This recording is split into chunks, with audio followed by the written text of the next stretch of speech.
Chapter 19. Jesus sentenced to death. Then Pilate had Jesus flogged with a lead-tipped whip. The soldiers wove a crown of thorns and put it on his head, and they put a purple robe on him. "Hail, King of the Jews!" they mocked as they slapped him across the face. Pilate went outside again and said to the people, "I'm going to bring him out to you now, but understand clearly that I find him not guilty." Then Jesus came out wearing the crown of thorns and the purple robe. And Pilate said, "Look, here is the man." When they saw him, the leading priests and temple guards began shouting, "Crucify him!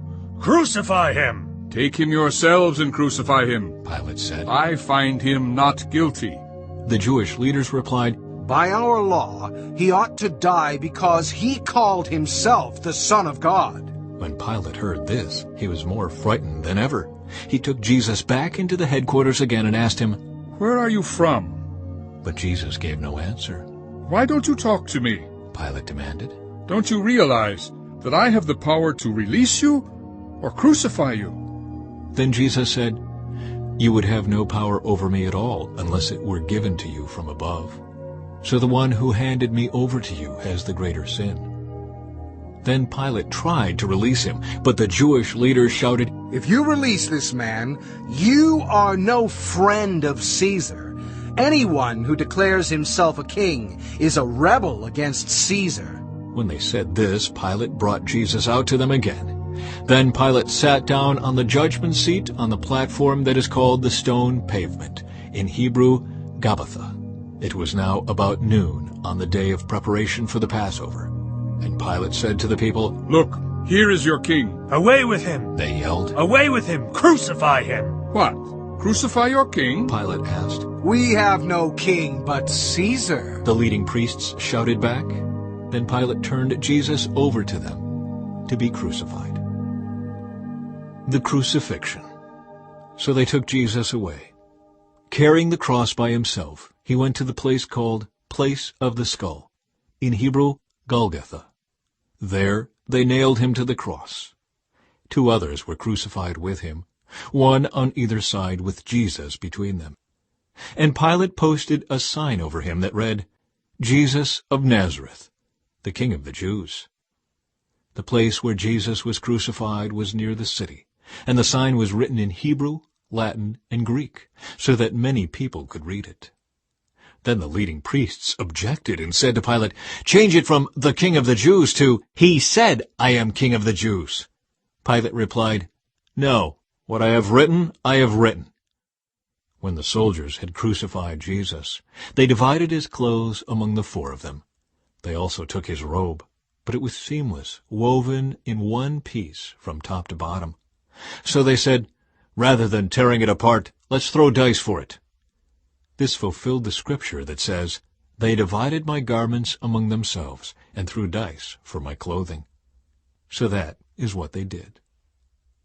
Standing near the cross were Jesus' mother and his mother's sister, Mary, the wife of Clopas, and Mary Magdalene. When Jesus saw his mother standing there beside the disciple he loved, he said to her, "Dear woman, here is your son." And he said to this disciple, "Here is your mother." And from then on, this disciple took her into his home. The death of Jesus. Jesus knew that his mission was now finished, and to fulfill Scripture he said, "I am thirsty." A jar of sour wine was sitting there, so they soaked a sponge in it, put it on a hyssop branch, and held it up to his lips. When Jesus had tasted it, he said, "It is finished." Then he bowed his head and released his spirit.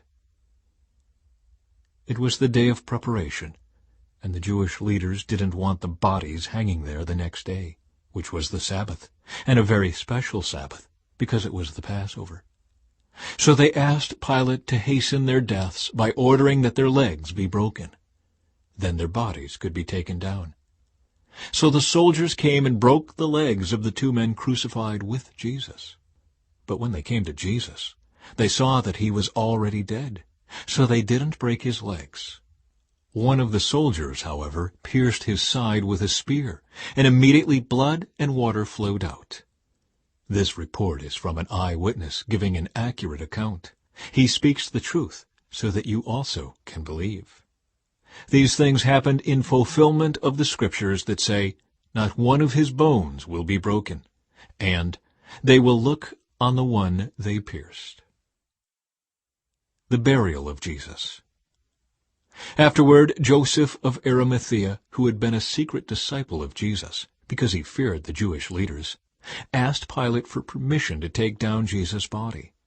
When Pilate gave permission, Joseph came and took the body away. With him came Nicodemus, the man who had come to Jesus at night. He brought 75 pounds of perfumed ointment made from myrrh and aloes. Following Jewish burial custom, they wrapped Jesus' body with the spices in long sheets of linen cloth. The place of crucifixion was near a garden, where there was a new tomb, never used before. And so, because it was the day of preparation for the Jewish Passover, and since the tomb was close at hand, they laid Jesus there.